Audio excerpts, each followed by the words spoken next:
के साथ चलो हम चलो बनाएंगे चलो एक चलो नया पाकिस्तान।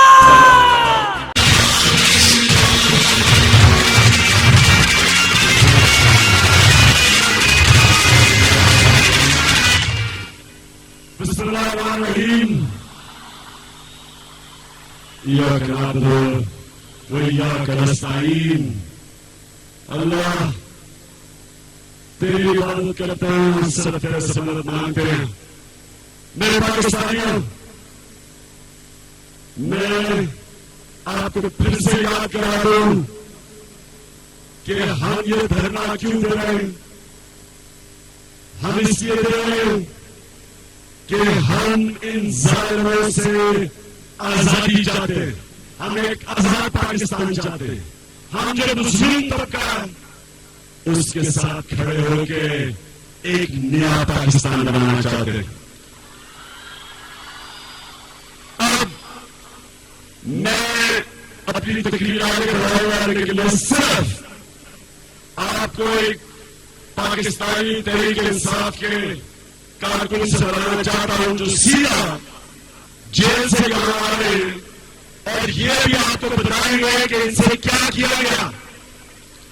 ये मैं इसलिए सारी पब्लिक के सामने कह रहा हूं कि ये जो जुल्म, ये सारे इक़्तिदार पुलिस के जरिए हमारे शहरियों पे करवाते हैं, इसको खत्म करने के लिए तहरीक है कि कोई ताकतवर किसी पुलिस के जरिए किसी पाकिस्तानी शहरी पर जुल्म ना कर सके।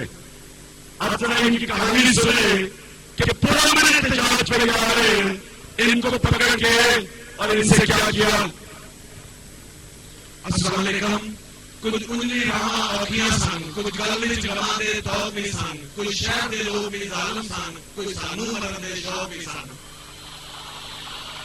अब मैं आपको अपनी सिर्फ छोटे से टाइम में आपकी स्टोरी सुनाता हूँ कि मुझे F83 पे मैंने गाड़ी रोकी तो मुझे पुलिस ने पकड़ लिया, अरेस्ट कर लिया, क्योंकि वहां पीटीआई का झंडा आगे मेरे पड़ा हुआ था। वहां से वो लेकर के हमने FM के थाने में, गाड़ी मेरी वहीं खड़ी रही, चाबी मेरी जेब में थी। FM के थाने में 2 घंटे के बाद उन्होंने हमें निकाला और कोई D12 की तरफ कोई चौथा लोग है, उसकी तरफ एक प्राइवेट आदमी था, कोई गोंदल, उसका डेरा था। उस पर जाके हमने भैंसों के साथ, उन्होंने संगलों के साथ बांध दिया, बड़ा हथकड़ियां लगा के बड़ा हमें वहां पहुंचाया था कोई 11 बजे। मगर ईशा के टाइम पे हमें वहां से निकाला गया और ओपी ये जो पुलिस फाउंडेशन सोसाइटी है, इसकी एक अंडर कंस्ट्रक्शन बिल्डिंग के 2nd फ्लोर पे जाके सरियों के साथ हमने हथकड़ियों से बांधा रखा। वहां से हमें निकाला गया तो थाना गोलगढ़ के पीछे पुलिस क्वार्टर से वहां लेकर गए। वहां से हमें निकाला गया रात के 3 बजे, सीआईए स्टाफ ले गए। सीआईए स्टाफ से हमें उन्होंने वहां से निकाला और रमना थाने में ले आए। रमना थाने में आके वो भूल गए कि मुझे किस जुर्म में पकड़ा, मैं तो पीटीआई का डिस्ट्रिक्ट प्रेसिडेंट हूँ, बिहारी का मैं टिकट होल्डर हूँ। वो भूल गए, उन्होंने पूछा कि आपको किस जुर्म में पकड़ा है। अभी मैं नहीं बोला था, जो साथ और कुछ थे उन्होंने कहा डबल सवारी में, मुझे भी डबल सवारी में उन्होंने अंदर कर दिया। अब मुझे अभी तक ना हो मेरा मोटरसाइकिल वापस कर रहे हैं जिसपे मैं डबल सवारी कर रहा था, ना मेरे को डबल सवारी दे रहे हैं मुझे। वहां से ले गए हमने जेल में। खुदा की कसम हमारी बस में जिसमें 55 की गुंजाइश थी, वहां 85 और 90 के बच्चे थे, हम सब लोग थे। उसमें से लोग बेहोश हो गए, उनको हार्ट अटैक को हुआ, हमने थप डाली, उन्होंने टांगों से पकड़ के बाहर फेंका उसको। उसके बाद उसको मुंह में पानी डाला, दोबारा फेंक के जेल में चले गए। एक अदनान थे एक्सप्रेस के, उन्होंने कहा मैं साथी हूँ, उन्होंने कहा उसके मुंह में मारा, 2 थप्पड़ मारे और उठा के गाड़ी में बंदा को भी मारा। इसके बाद उन्होंने जेल ले गए। अब मेरा जेल की स्टोरी सुने। हमें 55-60 की जो बैग थी उसमें 130 बंदों को फर्शों में रखा दिया गया। बाथरूम के सामने रोटियों का ढेर लगाया गया। ये बात याद रहे, हमें जुमेरात की रात को उठाया था। पहली दफा हमने कोई एक नवाला अगर मिला है तो वो हफ्ते की रात को डियाला जेल में मिला है। इस दरमियान में कोई एक नवाला नहीं दिया गया। किसी को खाने का पानी होता है, बाथरूम के सामने जो बोतलें पड़ी थी लोग उसमें से घोट ले लेते थे। वहां से हमें लिया गया था। उसके बाद उन्होंने वहां जेल में हमारे साथ सुन ले पैसे सारे रख लिए गए, मुख्तलिफ थानों में ले गए, कुछ नहीं था। रोटियों का ढेर बाथरूम के सामने रख के, बाल्टी में पानी सा जिसका कलर नमक था उसमें, लेकिन कलर कुछ अजीब सा था। उन्होंने कहा कि इसी में डुबो के खाओ, 3-4 प्याले 20-30 बंदे प्याले में हो जाओ।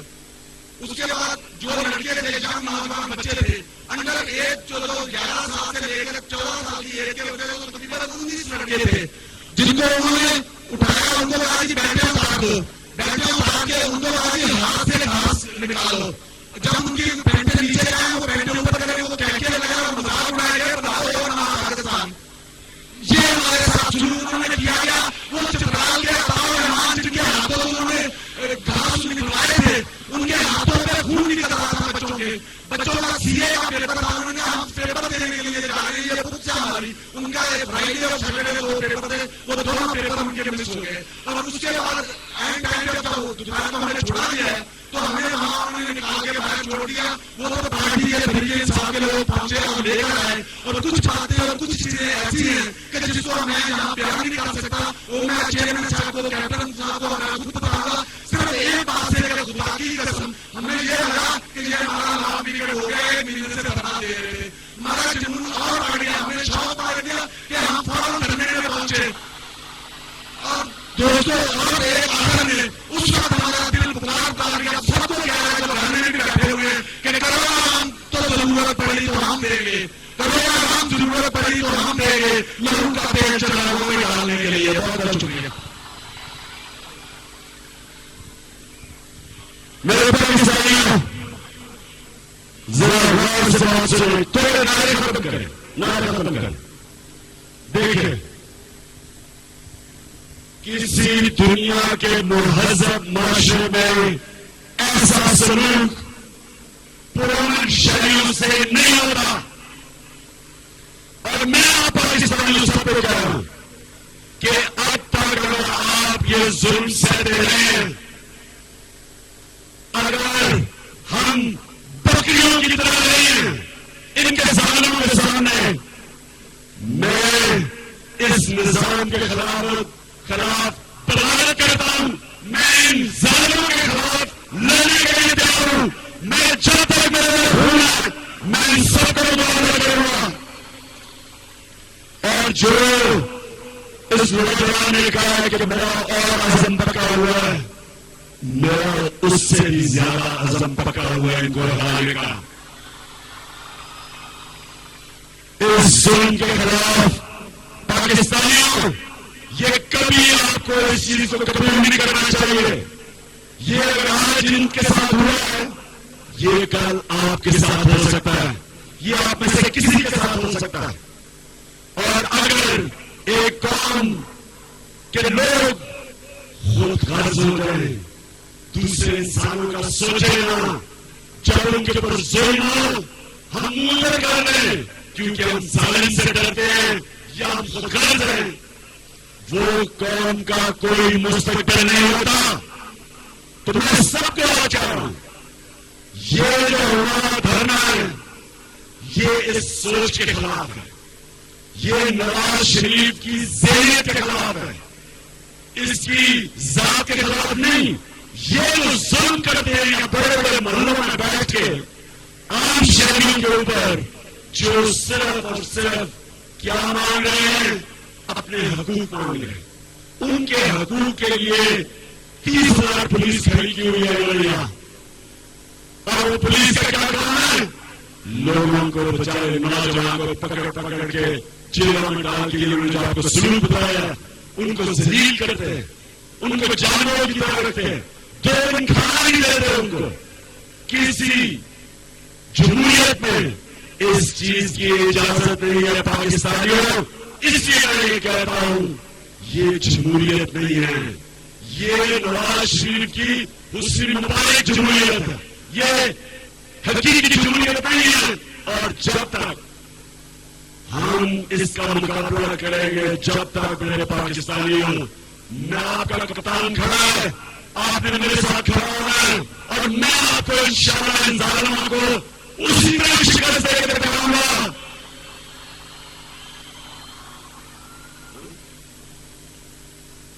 और अब एक और चीज मैं अनाउंस करता हूं। पहले तो हमने आज वेबसाइट बनाई है insaf.pk, उसके ऊपर एक कंप्लेंट पेज डाला, पुलिस कंप्लेंट।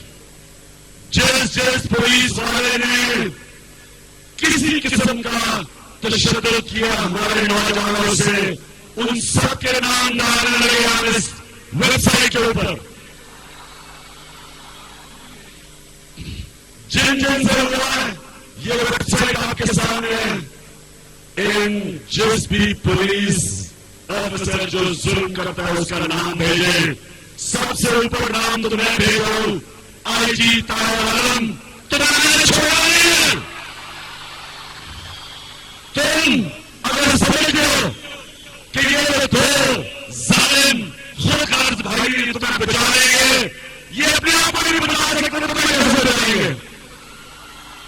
और मुश्ताक सुखेला जो तुम्हें लाहौर से लेके आया यहाँ नवाज शरीफ, ये जुल्म करने के लिए पुलिस के तहत पुराने लोगों के ऊपर मुश्ताक सुखेला तुम्हारा मैं सारा माजी जानता हूं। तुम्हें इंशाल्लाह तुम्हें भी मैं जेल के अंदर डलवाएंगे और तुम्हें ये जितना तुमने तुम्हारा जमीन खरीदने के लिए जैसे तुम्हें माल दिया वो सारा पैसा भी वापस निकालेंगे। और मुजाहिद अकबर मियां वाली के डीबीओ जो तुमने हमारे मियां वाली के कारकुनों को पकड़ा हुआ मुजाहिद अकबर, तुम्हारे से अच्छा नहीं होने वाला। ज्यादा देर नहीं है, मियां वाली के लोगों को तुम्हें ज्यादा देर इंतजार करनी नहीं पड़ेगी, उससे भी हम जेल में पहुंचाएंगे। एक सुहेल ताजिक सीसीपीओ फैसलाबाद, सुहेल मियां सुन लो, तुमने जो हमारे कारकुनों से किया है फैसलाबाद में, तुम्हारे में और दोनों पार्ट में कोई फर्क नहीं है, तुम्हें भी जेल में हम पहुंचाएंगे।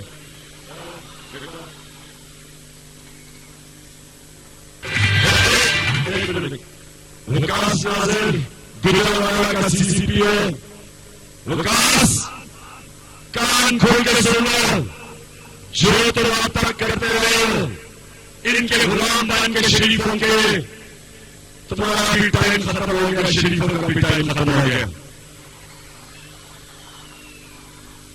और हमारे उतार सीसीपीओ रावलपिंडी, तुमने जो किया हमारे कारकुनों से, हमारे तुम्हारा मुस्तकबिल अंधेरे में बुरा हुआ तुम्हारे से, तुम्हें हम छोड़ेंगे नहीं। तुम्हें हम मैं ये पता एक एक को हम ये पूरी वेबसाइट बनाए सबके नाम देंगे, एक एक से हम इंतकाम लेंगे। इंसाफ हम लोगों को इंसाफ देंगे जिनसे जुल्म हुआ है। और पाकिस्तानियों कभी से कभी आगे से आपने किसी किस्म का जुल्म नहीं सहना, अपने हुकूक के लिए आपने खड़े होना। नए पाकिस्तान के अंदर हर पाकिस्तानी कानून के सामने एक बराबर है, हर पाकिस्तानी का हुकूक है। ये जो जालिम बैठे हुए हैं जमहूरियत का लिबास पहन के, ये जो भेड़िए, हमने इनका मुकाबला करना है। और इंशाअल्लाह वक्त आ गया, पाकिस्तान जाग गया, पाकिस्तानी जाग गए, नौजवान जाग गए और हमारी ख्वातीन जाग गई।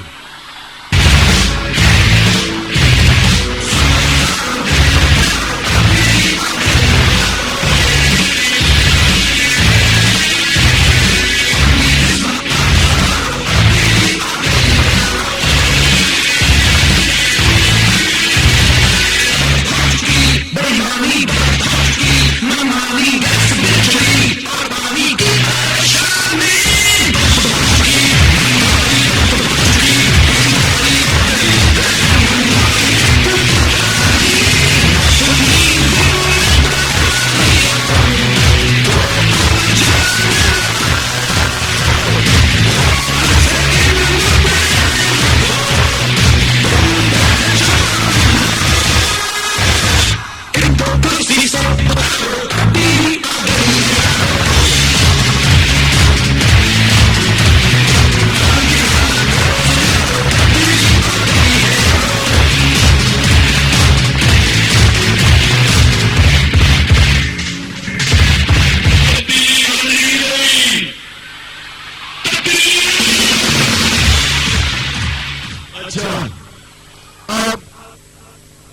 अब मैं आपके सामने जरा ये केस ये बंद करें, आतिशबाजी बंद करें, आपके सामने केस रखने लगा हूं ताकि पाकिस्तानियों को पता चले कि यहां इलेक्शन में जब धांधली होती है तो क्यों लोगों को इंसाफ नहीं मिलता। ये केस सुने जरा कौन से केस सुनिए।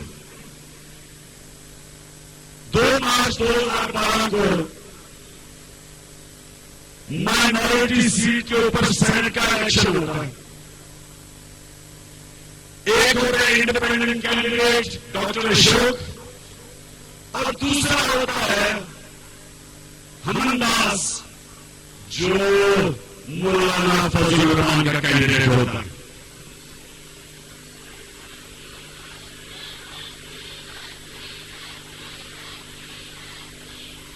अच्छा सुने, ये आप सबके लिए ये मैं पाकिस्तानियों आपको बता रहा हूं कि यहां इलेक्शन कितना बड़ा मजाक है।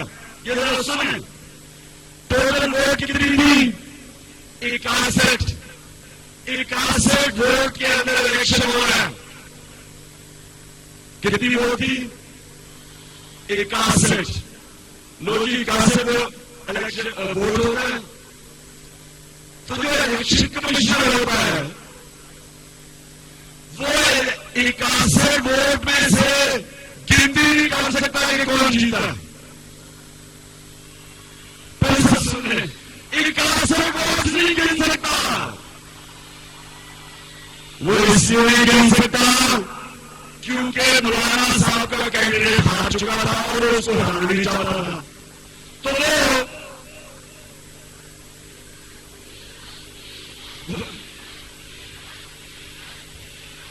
ये बड़ी मजेदार कहानी है। ये डीजल से भी आगे निकल गई है। ये समय अब इलेक्शन कमीशन बलूचिस्तान 61 वोटों के अंदर फैसला नहीं कर सकता है कि कौन जीता। वो डॉक्टर अशोक वो जाता है आगे इलेक्शन कमीशन पाकिस्तान के पास कि जनाब मेरी 61 वोट मैं जीत गया हूं, गिनती 61 की नहीं हो रही, क्या हो रहा है? इलेक्शन कमीशन ऑफ पाकिस्तान वो भी वोट नहीं गिन सक रहे 61 वोट में से। सुने आगे वो भी जाता है इलेक्शन ट्राइब्यूनल बलूचिस्तान के पास, जो जज हाईकोर्ट का 17 महीने के बाद उसकी वोट रिजेक्ट कर देता है, अपील रिजेक्ट कर देता है।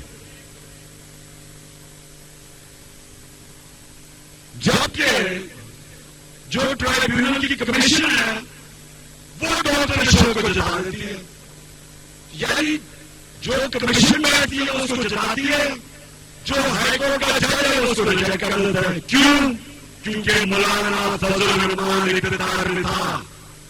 तो ये ऐसा कि 61 वोट उसके अंदर नहीं गिनती कर सकी पाकिस्तान की इलेक्शन कमीशन। तो मुझे बताएं, जब इतनी 61 वोट के अंदर फैसला ना हो, मेरे पाकिस्तानी मुझे बताओ कि ये किस तरह का इलेक्शन है कि जिधर हर जो हमारे सामने चीजें आई, जो चीजें आई, 50,000 का फर्क, 60,000 का फर्क, 40,000 का फर्क, कैसी इलेक्शन है ये कि सारे जितने सैनिक बैठे कहते इलेक्शन में धांधली हुई। तो अगर इलेक्शन में धांधली हो तो इलेक्शन करवाओ, नहीं इलेक्शन नहीं करवाना, नवाज शरीफ को रिजाइन नहीं करना चाहिए। जमहूरियत ये हो जाएगी।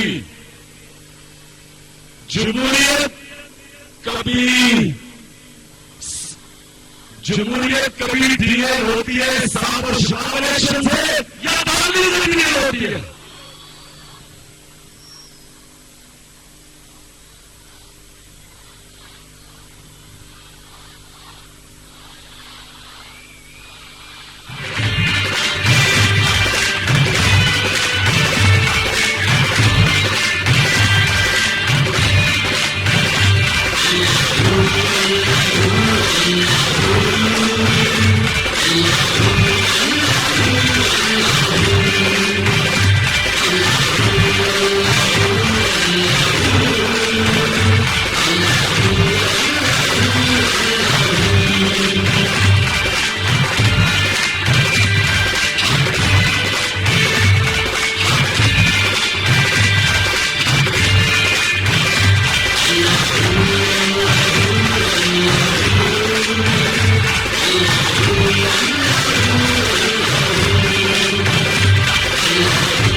पाकिस्तानियों, अब मैं आपके सामने स्टैटिस्टिक्स अजारो शुमार दे रहा हूं कि हमारे मुल्क का क्या हाल है, कि हमारा जो बेचारा कमजोर तबका है बाकी दुनिया के मुताबिक वो किधर खड़े हैं। ये दरअसल पाकिस्तान में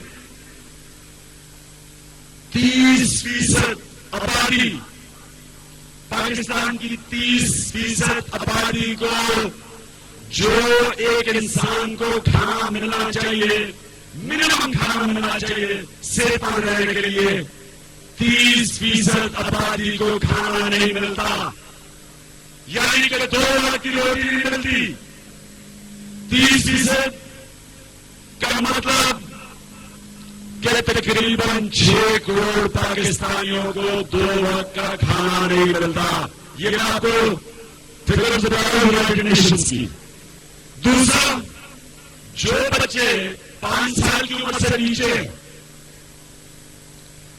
जिनका जो वजन होना चाहिए वो काम है, उन्हें खाना नहीं मिलता, वो है 31%, यानी तकरीबन 6 करोड़। और सबसे शर्मनाक बात यह सुना जरा कि बच्चे जो अपनी पूरा यानी जितना उनको जिनका कद उतना होना चाहिए या जितना जिस्म बनना चाहिए, वो क्योंकि उनको डाइट सही नहीं मिलती, जिसको कहते हैं स्टैंडर्ड ग्रोथ, पूरी तरह अपना जिस्म उनका ग्रो नहीं करता, वो पाकिस्तान में आपको खौफ आएगा सुन के कि वो 44% हमारी आबादी है। 44% आबादी, तकरीबन 9 करोड़ पाकिस्तानी सिर्फ अब बढ़ नहीं सकते, अपना पूरे कद पर नहीं पहुंचते क्योंकि उनको खाना नहीं मिलता पूरी तरह। उसके बाद सबसे ज्यादा पाकिस्तान में बच्चे मरते हैं 2 साल की उम्र से कम उन बीमारियों से जो गंदे पानी पीने की बीमारी है, यानी ये बच सकते हैं सर। तो हाईएस्ट चाइल्ड मोर्टेलिटी, सबसे ज्यादा बच्चे इस मुल्क में मरते हैं, हिंदुस्तान में कम, श्रीलंका में कम, बांग्लादेश में कम, पाकिस्तान में सबसे ज्यादा बच्चे मरते हैं उन बीमारियों से जो सिर्फ अगर उनको साफ पानी दे दिया जाए तो ना मरे। पाकिस्तान के अंदर हुकूमत सिर्फ 30% पैसा खर्च करती है अस्पतालों पे, 70% पैसा प्राइवेट सेक्टर करता है, यानी लोग अपनी जेब से खर्च करते हैं। तो हुकूमत जिसको लोगों को अस्पताल देने चाहिए, इलाज करना चाहिए, सिर्फ 30% एक्सपेंडिचर है। ये हमारा जो एक्सपेंडिचर है वो सारे बड़े शरीर के अंदर सबसे कम पैसा हम खर्च करते हैं अपने लोगों की सेहत पे। हिंदुस्तान हमारे से ज्यादा करता है, बांग्लादेश, श्रीलंका, ये सब हमारे से ज्यादा खर्च करते हैं। तालीम पे जो सबसे कोई आज तक दुनिया का मुल्क तालीम के बगैर तरक्की नहीं किया, पाकिस्तान में 55 लाख बच्चे स्कूलों से बाहर हैं। 55 लाख। दुनिया में इतनी रेशो है ही नहीं जो बच्चे स्कूल में जा रहे हैं। सोचे हम अपने मुल्क से क्या कर रहे हैं, ये मेट्रो बना रहे हैं, ये अंडरपास बना रहे हैं, ये सबसे महंगे कोयले के प्लांट बना रहे हैं, लेकिन जिधर पैसा खर्च करना चाहिए इंसानों के ऊपर, सबसे कम पैसा पाकिस्तान तालीम के ऊपर खर्च करता है, और हमारे से कम सिर्फ एक मुल्क खर्च करता है, उसको है नाइजीरिया। तो मेरा जो आज सिर्फ आपसे ये कहना था कि पाकिस्तानियों, ये बात है, हम इस तबके के लिए खड़े हैं जिनको कोई नहीं पूछता, जिनको ना खाना सही तरह मिलता है, ना तालीम मिलती है, ना अस्पतालों में इलाज होता है, ये है जिम्मेदारी रियासत की। और इसके लिए हम सबको ये तहरीक का हिस्सा बनाना चाहिए कि हम उन लोगों को हुकूक दिलवाएं जिनको पार्लियामेंट नहीं दिलवा सकी।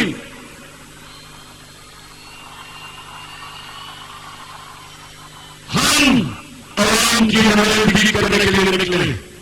ये जो पुलिस का तशद्दुद है, ये इंशाअल्लाह हम खत्म करेंगे। मैं इस्लामाबाद हाईकोर्ट का शुक्रिया अदा करता हूं कि उन्होंने ऑर्डर किया कि जितने भी तरीके साहब के लोग पकड़े हुए उनको छोड़ा जाए। मैं उनका शुक्रिया अदा करता हूं। लेकिन मैं ये भी चाहता हूं कि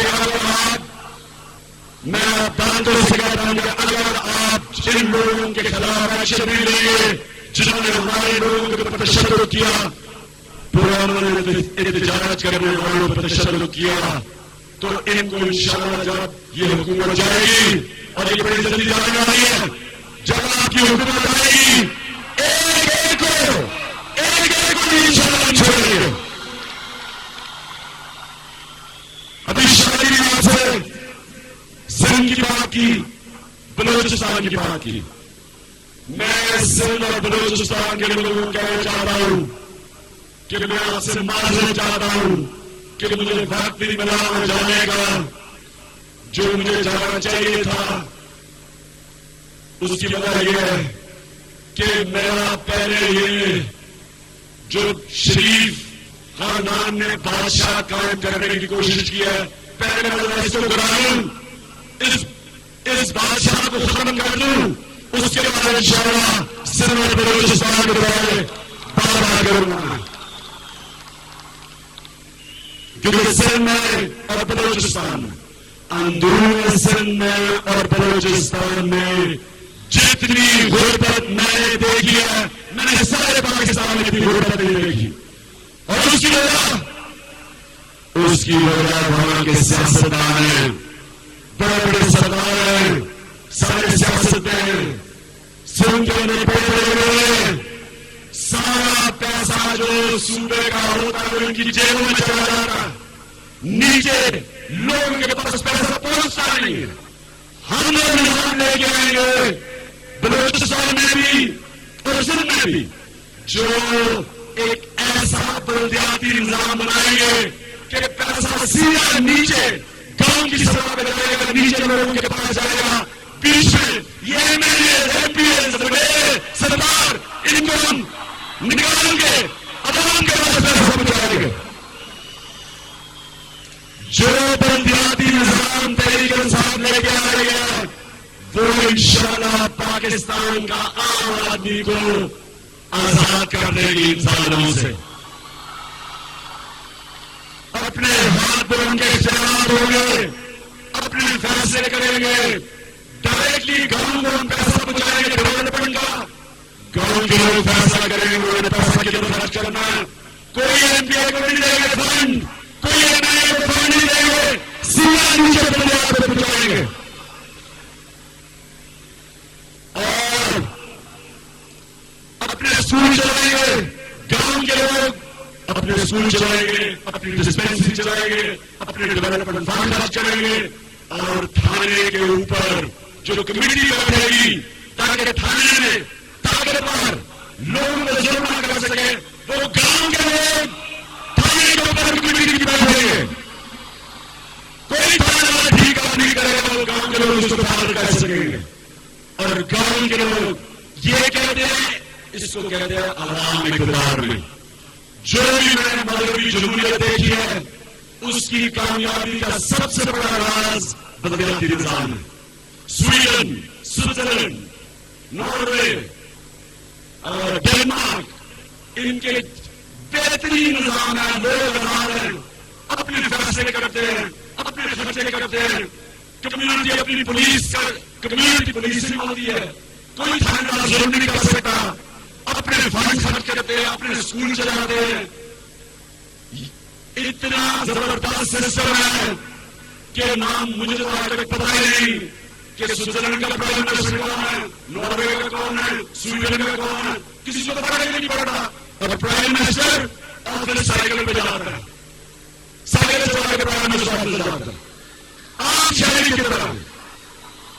ये जो बादशाह बने हुए, इनको पता नहीं कि जमहूरियत के अंदर प्राइम मिनिस्टर कैसे रहता है। मैं अपनी एक आपको अभी भी सुनो, मैं ऑस्ट्रेलिया एक मिनट अभी मैं करूंगा। ऑस्ट्रेलिया में क्रिकेट खेलने गया, ऑस्ट्रेलिया के प्राइम मिनिस्टर ने हमें रिसेप्शन दी, तो हम क्या देख रहे हैं कि ऑस्ट्रेलियन प्राइम मिनिस्टर वो ट्रे लेके ना, तो हमें वो जिसमें पैंट वगैरह पड़ी होती है, हमें ट्रे लेके सामने लेके सबको हमें खिलाड़ी को दे रहा है। सोच सकते हैं कि ये जो बादशाह बैठे हुए ऐसी हरकत कर सकते हैं? आप सोच सकते हैं कि इनका रहन सहन क्या? जितना पैसा ये अपने ऊपर खर्च करते हैं पाकिस्तानियों, ये हमारी कमजोरी है कि हमने इंतजार नहीं किया कि नवाज शरीफ ने पूछा नहीं कि लोग भूखे मारे। मैंने आपको बताया 45% पाकिस्तानी अपने कार्ड पूरा नहीं हो सका क्योंकि खाना नहीं मिलता उनको, और ये अपने लोन के ऊपर 2.5 करोड़ रुपया खर्च करता है नवाज शरीफ। ये बैरूनी मुल्क अपना सफर के लिए 150 करोड़ रुपया साल का खर्च करता है।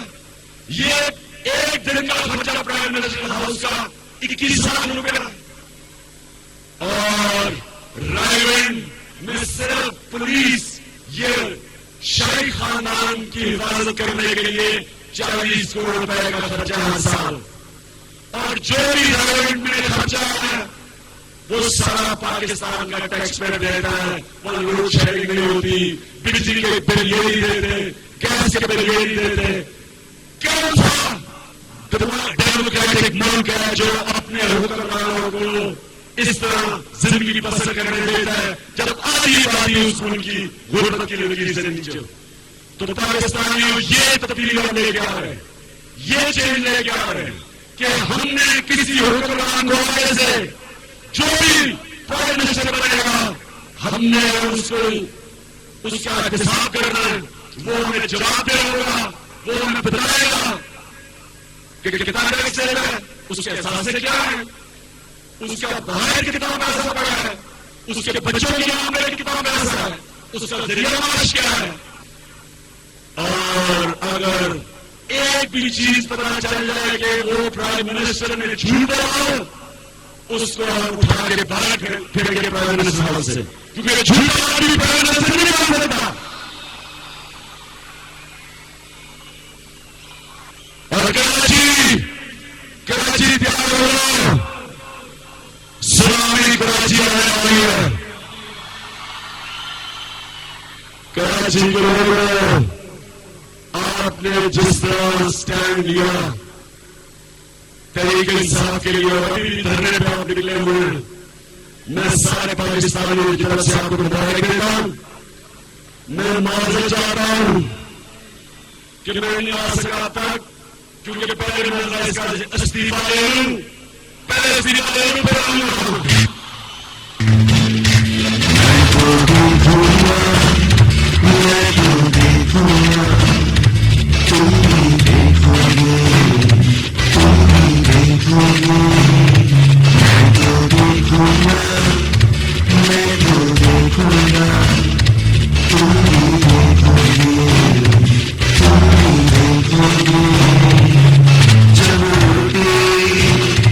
सस्ती होगी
रिश्तों से जो व्यक्ति बैठे सभी उन्हें मिल जाएंगे,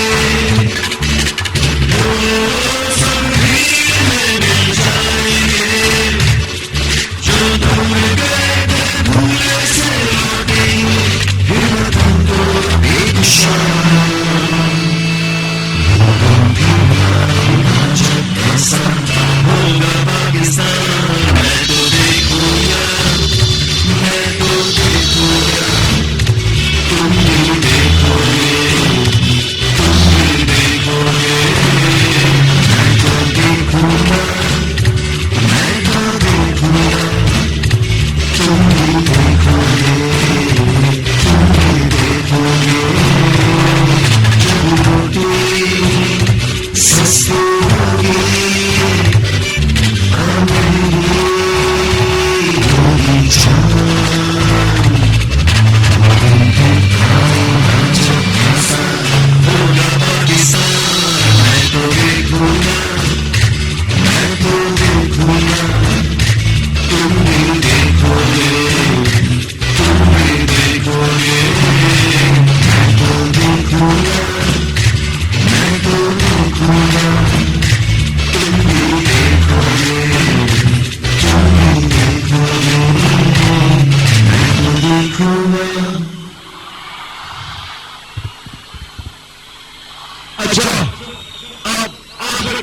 आखिरी बात कर रहा हूं, लेकिन उससे पहले सभा के कैमरे के ऊपर किसी ने तोड़ा है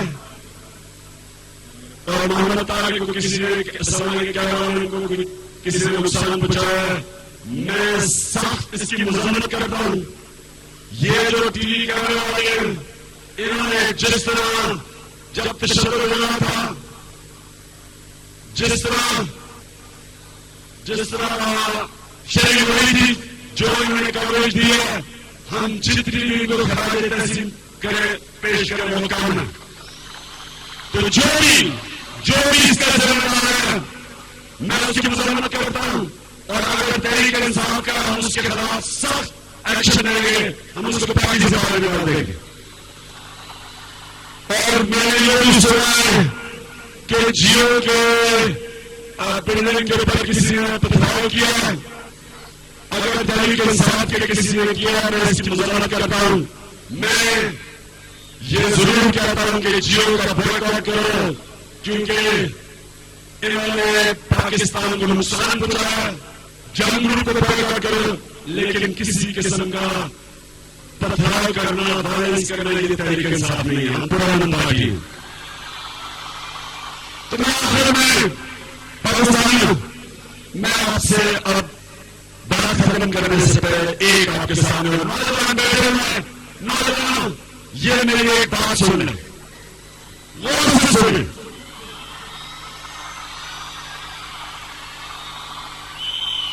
मैं जब 9 साल का था, मैंने अपने कजन को देखा, मेरा बड़ी खाला का बेटा था, उसने गद्दाफी स्टेडियम में इंग्लैंड के खिलाफ सेंचुरी की। मैंने तब फैसला किया कि मैं टेस्ट क्रिकेटर बनूंगा 9 साल की उम्र में। सुनने ये तो और 9 साल से मैं हमेशा तसव्वुर करता था, ख्वाब देखता रहा टेस्ट क्रिकेटर बनने की। मुझे 9 साल लगे टेस्ट क्रिकेटर बनने में और मैं बन गया। लेकिन फिर मैं ये चाहता था कि मैं दुनिया का सबसे बेहतरीन ऑलराउंडर बनूं।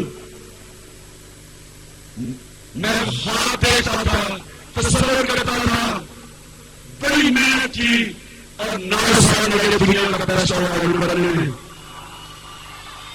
सुनने में मैं कप्तान बना और मैं एक दिन ये तस्वीर करता था, जिस तरह टीवी पे आपने देखा कि एक दिन पाकिस्तान वर्ल्ड चैंपियन बनेगा और मैं वर्ल्ड कप उठाऊंगा, और हुआ। फिर उससे मुश्किल शाहिद खान का था, हम हमने एक बात पे 20 डॉक्टरों को बुलाया पूछने के लिए कि हम कैसे हॉस्पिटल बनाना चाहते हैं पाकिस्तान में, कैसे बनाए। 20 में से 19 से कहा पाकिस्तान में कैंसर हॉस्पिटल नहीं बन सकता। मैं कोशिश करता हूं, दुनिया में गया, अमेरिका गया, पाकिस्तानी मिला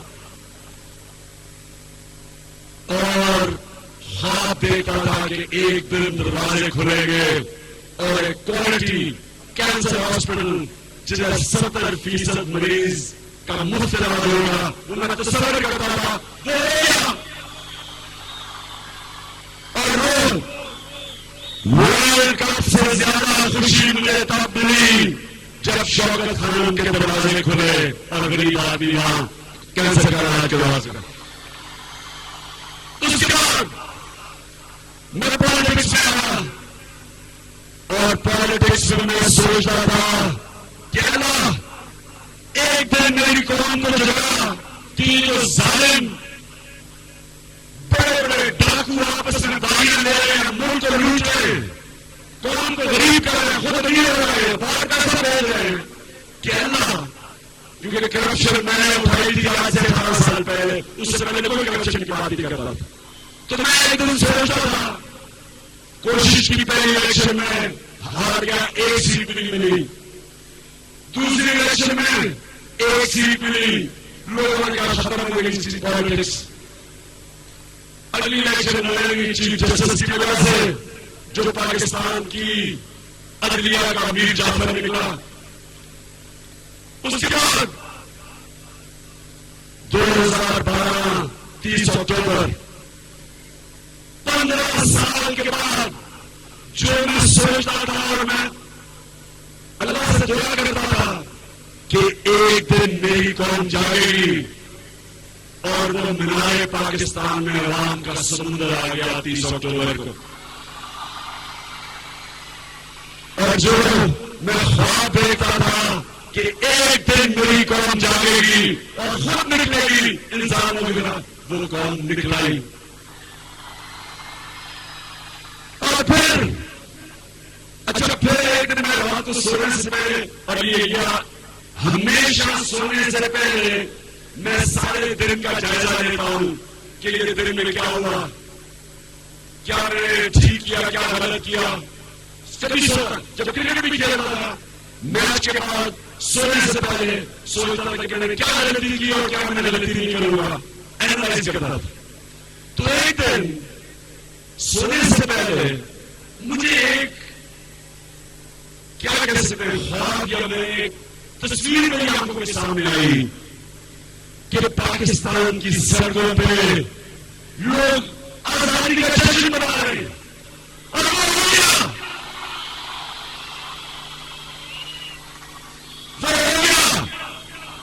32 दिन मेरी कौम निकली और जो कल निकली पुलिस के दुश्मनों के बाद,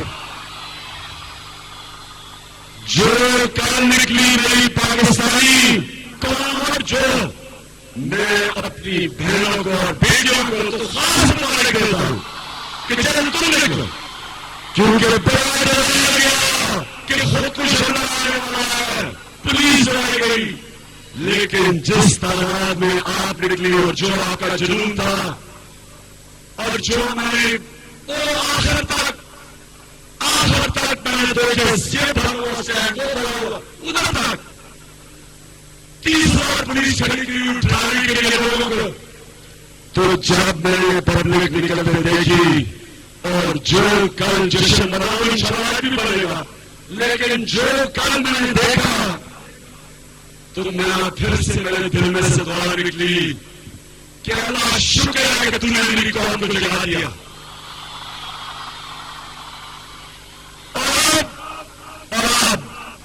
अब एक ख्वाब रह गई है, वो क्या है? क्या है?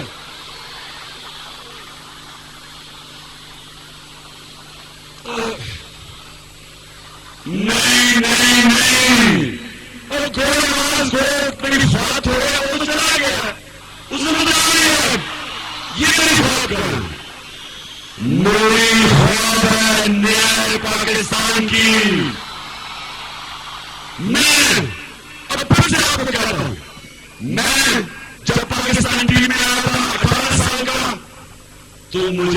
सीनियर प्लेयर कहते थे हम इंग्लैंड के खिलाफ खेलेंगे, कहते मान मैं बड़ा 18 साल का भी बड़ी बड़ी ऊंची सोच, बड़ी बड़ी ख्वाहिश देखता था। तो मैं बड़ा सोच हम इंग्लैंड को हराएंगे, तो मेरे अपने सीनियर खिलाड़ी मुझे कहते थे कि अंग्रेज से अगर तुम इज्जत से हार जाओ तो बड़ा अच्छा होगा, जीतना तो भूल जाओ। तो वो भी वक्त आया जब मैं कप्तान था, हमने इंग्लैंड को इंग्लैंड में हराया, हमने इंडिया को इंडिया में हराया, हमने वेस्ट इंडीज को हराया, हमने वर्ल्ड कप जीता, हमने हिंदुस्तान में नेहरू कप जीता और पाकिस्तान की नंबर 1 टीम बनी।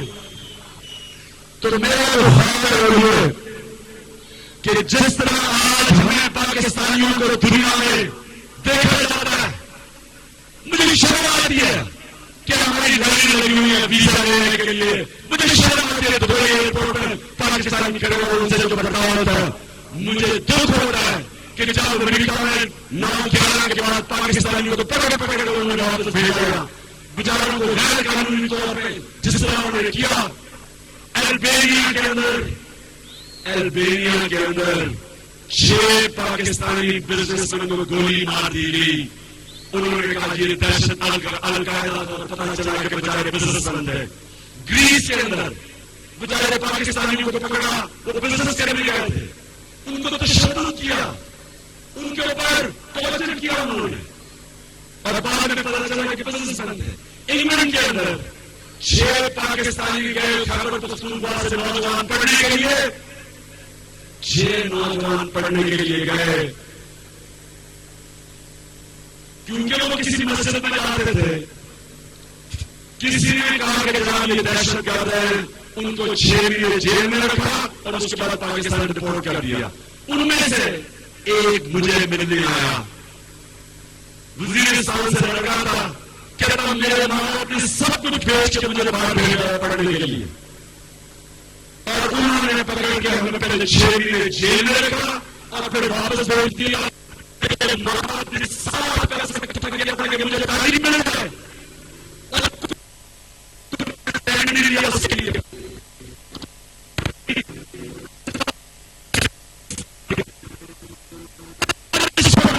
लोगों को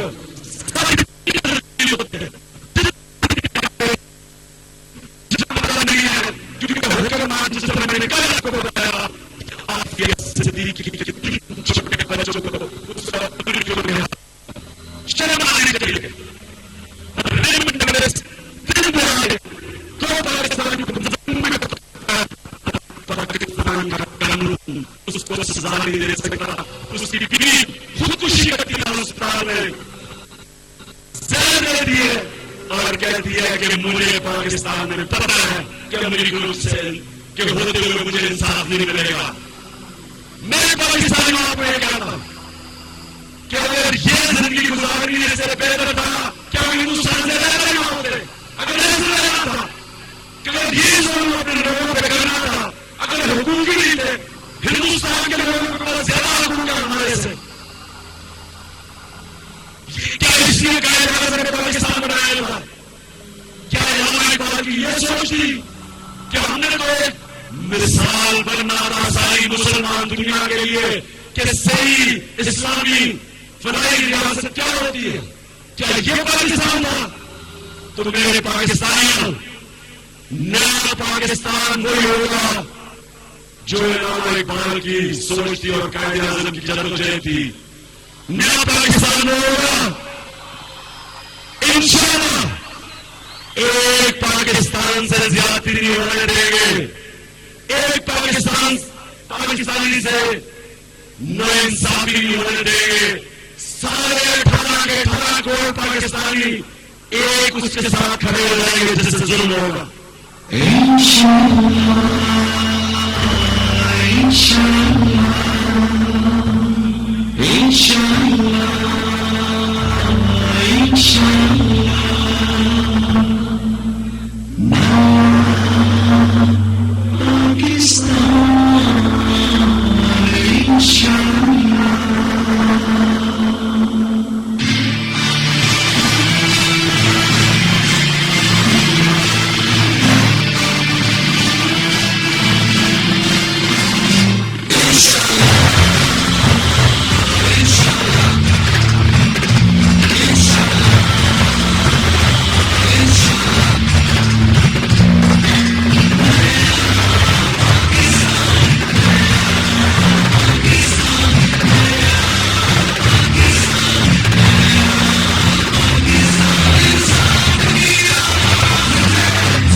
इंशाअल्लाह।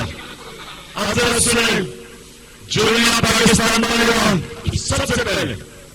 सबसे पहले हम अपने कमजोर तबके को हर किस्म का हक देंगे, उसकी बुनियादी जरूरियात पूरी करेंगे, उसको इंसान समझेंगे, उसके ऊपर किसी किस्म का जुल्म नहीं होने देंगे, चाहे वो छावनी वाला हो, चाहे वो रिक्शे वाला हो, चाहे वो गरीब घराने का हो, चाहे वो छोटा किसान हो, चाहे वो मुजाहिर हो, चाहे वो सिंधी हारी हो, चाहे वो बलूचिस्तान के अंदर एक आम काम कर रहा हो, ये सारों को हम जिम्मेदारी होगी इनकी, हम इनके साथ खड़े होंगे, हम इनके साथ खड़े होंगे और ये जितने बड़े जालिम हैं इंशाअल्लाह आपका कप्तान इन सबका मुकाबला करके आपको दिखाएगा।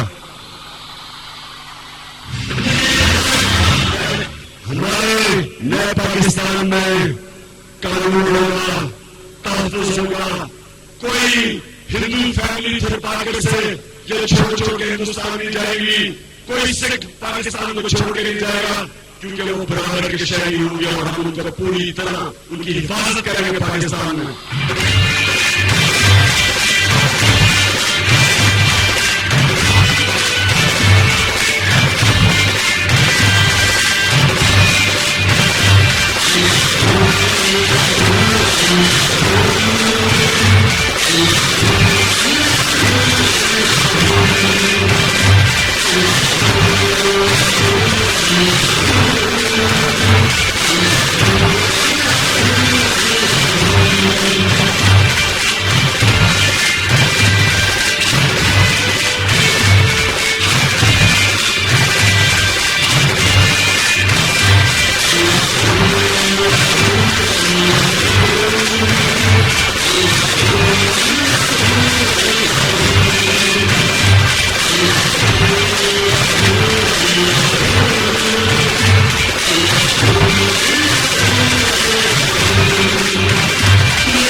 नया पाकिस्तान में आपने मेरे इंशाअल्लाह जब तेरी के साथ की हुकूमत आएगी, आपने मेरे से एक वादा करना और मानो आपने खास तौर पर बच्चों में एक चीज डाली है और नौजवानों आपने मेरे से वादा करना है, हमने सच बोलना है, हमने सच्ची कौम बनना है। याद रखना अल हक अल्लाह सच्चा, जब आप सच बोलते हैं अल्लाह आपके साथ खड़ा होता है और अल्लाह का वादा है कि सच हमेशा ऊपर के ऊपर आ जाएगा। और जो सच्चे इंसान होते हैं उनकी दुनिया इज्जत करती है, जो सच्चे इंसान होते हैं उनके पास इखलाकी कुव्वत होती है जो जिस्मानी कुव्वत से बहुत ज्यादा ताकतवर होती है। और जो सच्ची कौम होती है वो इस तरह की ऐसे लोगों को कभी अपने हुक्मरान नहीं बनने देती जो मुल्क में आके इक़्तिदार में आके मुल्क को लूटते हैं। तो आपने मेरे से ये वादा करना है सच, और दूसरा आपने मेरे से वादा करना है कि आपने कभी किसी जालिम के सामने सर नहीं झुकाना, कि आपने अपने हकूक के लिए खड़े होना है और आपने एक दिलेर कौम बनना है। ला इलाहा इल्लल्लाह, अल्लाह के सिवा कोई खुदा नहीं, आपने किसी के सामने सिवाय अल्लाह के लिए झुकना, वो आपको ताकत दे दी है। आपने हक और सच के लिए खड़े होना है और बाकी मेरे पे छोड़ दें, मैं इंशाअल्लाह इस कौम को वो कौम बनाऊंगा जिधर सारी दुनिया इंशाअल्लाह कहेगी कि ये पाकिस्तानी आ रहे हैं, ये लोग पाकिस्तानी हैं। ये भी आपने क्रिकेट का वर्ल्ड कप देखा, एक बात था कि क्रिकेट के भी चैंपियन थे, हॉकी के भी थे, स्क्वैश के भी थे, स्नूकर के भी थे, 4 वर्ल्ड चैंपियन थे हम। इंशाअल्लाह सिर्फ इतना टैलेंट है पाकिस्तान में, सिर्फ हमने खेलों की ग्राउंडें बनानी है अपने नौजवानों के लिए, हर यूनियन काउंसिल के अंदर, अभी पख्तूनख्वा में हर यूनियन काउंसिल के अंदर खेलों की ग्राउंड बनेगी, क्योंकि नौजवानों का ये हक है कि वो खेल सके, वो फिट रह सके। ये जुर्म से और गलत चीजों को दूर करती है। इंशाअल्लाह हर यूनियन काउंसिल में खेलों की ग्राउंड बनेंगे। और मैं आपसे वादा करता हूं कि ना तहरीक इंसाफ की हुकूमत आने के 3 साल बाद क्रिकेट के दौरान आपको कह रहा हूं कि पाकिस्तान इंशाअल्लाह वर्ल्ड चैंपियन बना के आपको दिखाऊंगा। और हमने सिर्फ करप्शन के ऊपर काबू पा के और कानून की पाबंदी काम करके और इस मुल्क के अमीर तबके से ज्यादा नहीं, सिर्फ जो जायज टैक्स है वो इकट्ठा करके आवाम से टैक्स इकट्ठा करेंगे और आवाम टैक्स देगी। जब उन्हें पता चलेगा कि हुकूमत उनका पैसा चोरी नहीं करेगी, अपने बड़े बड़े मोहल्लों में नहीं खर्च करेगी।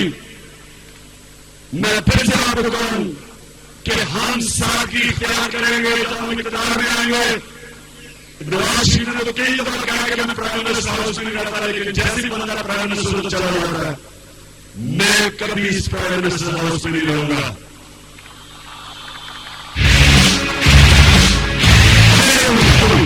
अभी ये बात ना प्राइम मिनिस्टर हाउस में रहूंगा, चीफ मिनिस्टर हाउस को सादा रखेंगे, सारे गवर्नर हाउसेस सारे।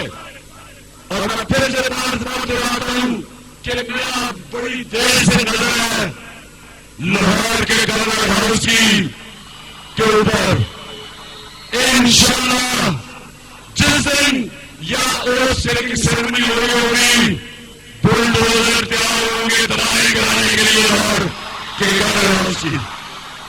आवाम के लिए, नौजवानों के लिए जबरदस्त खेलों की ग्राउंड बनेगी उस गवर्नर हाउस में, और आवाम के लिए फिरने के लिए एक जबरदस्त जगह होगी। और वो जो गवर्नर हाउस है, अभी हम सोचा नहीं है कि उसको लाइब्रेरी बनाया जाए आवाम के लिए या हम उसको म्यूजियम बनाया जाए, या हम बाद में सोचेंगे, लेकिन आवाम के लिए होगा, कोई एक आदमी के लिए नहीं होगा। और पिशावर का गवर्नर हाउस तो मैं फैसला कर बैठा हूं कि हमारी पिशावर की ख्वातीन के लिए वो 4 दिवारी के अंदर जबरदस्त जगह होगी, वो शाम को निकले बच्चों को लेकर जाए और लेडीज बात बनेगी। और वो लोग गवर्नर हाउस भी है, उसको भी हम ख्वातीन के लिए कोई लाइब्रेरी कोई यानी आदिवासियों के लिए हमें कुछ करना है। और नथागली का गवर्नर हाउस 5 स्टार होटल बनेगा और इसका सारा पैसा जो होगा वो नथागली के लोगों के लिए तालीम से खर्च करेंगे हम।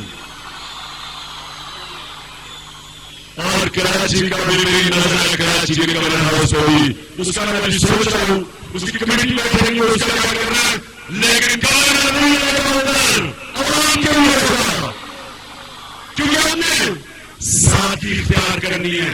जिस मुल्क में आधी वाली 2 की रोटी नहीं खा सकती, कैसे हुक्मरान इतने बड़े महलों में रह सकते हैं?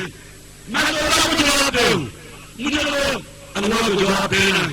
मैं तो अल्लाह के सामने नहीं जस्टिफाई कर सकता कि इतनी गुर्बत हो और मैं आवाम के पैसे से बादशाह बन के रहूं।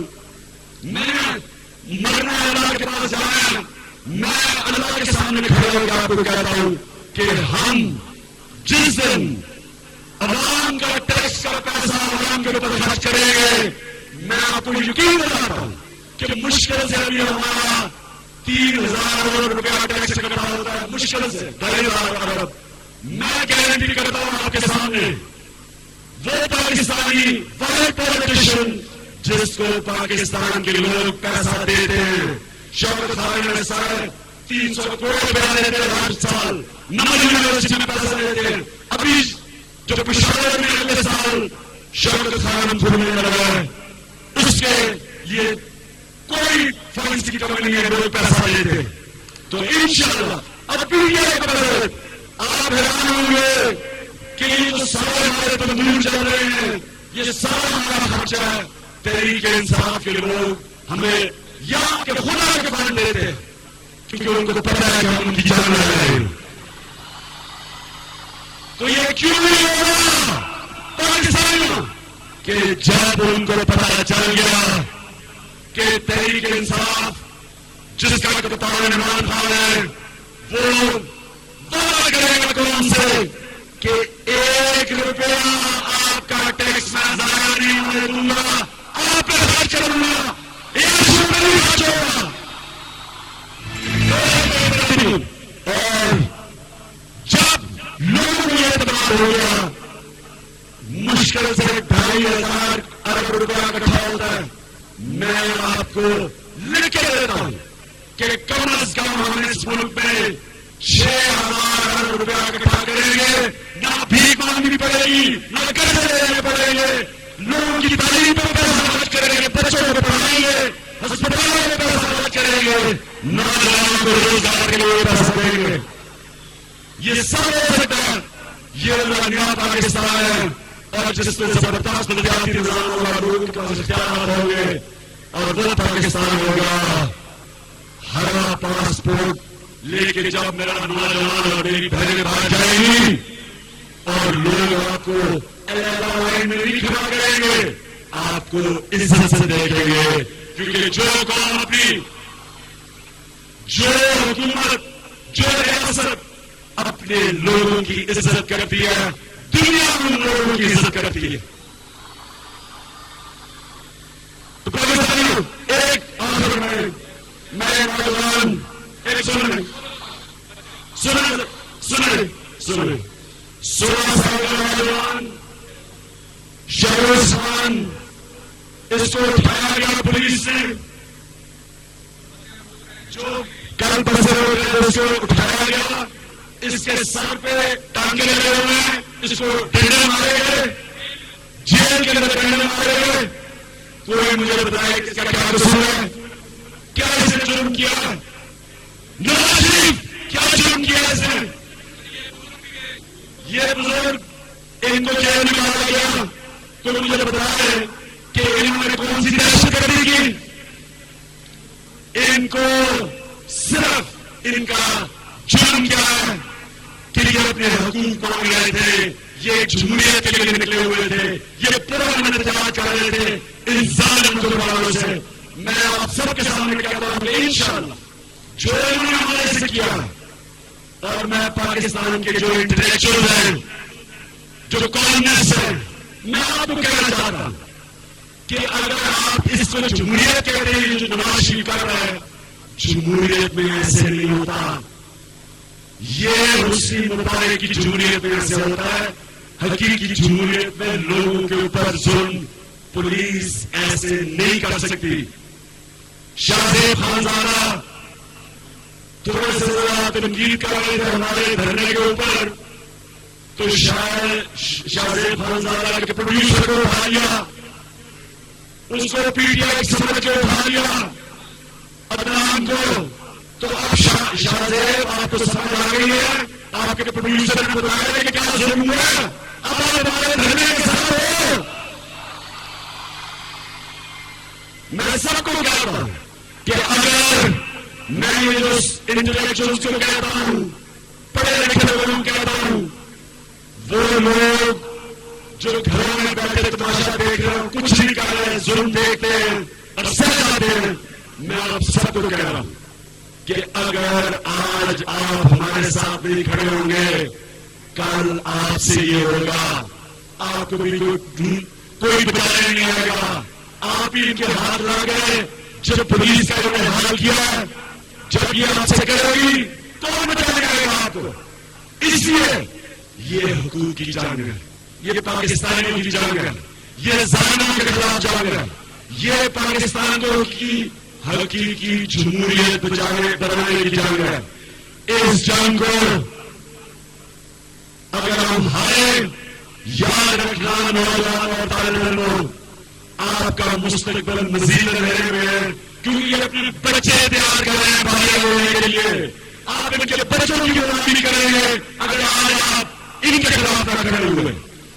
आपका कप्तान कभी ना उसने क्रिकेट की ग्राउंड में कभी हार मानी, ना उसने कोई काम करते हुए हार माना। और मैं आपको यकीन दिलाता हूं कि जब तक मैं नवाज शरीफ बादशाह मुगल आजम का इस्तीफा नहीं लेता, मैं यहां से नहीं जाऊंगा। और